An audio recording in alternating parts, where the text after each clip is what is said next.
Hello, ഇത് കാലത്ത് കാപ്പിക്ക്, ഇഡലിക്കും ദോശയ്ക്കും ഉണ്ടാക്കാവുന്ന പെട്ടെന്നുണ്ടാക്കുന്ന ഒരു ചട്നി, തക്കാളി കൊണ്ടുള്ള ഒരു ചട്നി.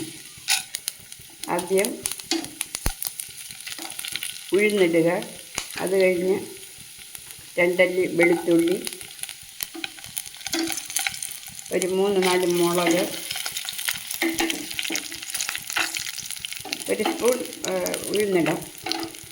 മുളക് ഒന്ന് വഴറ്റി കൊടുക്കുക.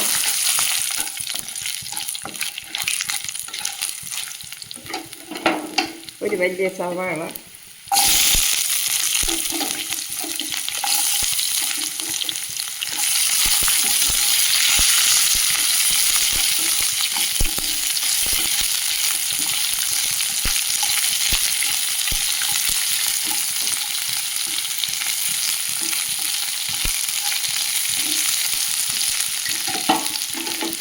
ഒരു തക്കാളി, 2 തക്കാളി, ഒരു വലിയ സവാള, 2 തക്കാളി.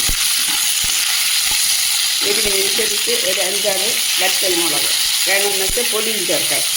മുളക് പൊടി, എരിവ് ആവശ്യമുള്ള ഒരു സ്പൂൺ മുളക് പൊടി കൂടി ചേർക്കാം.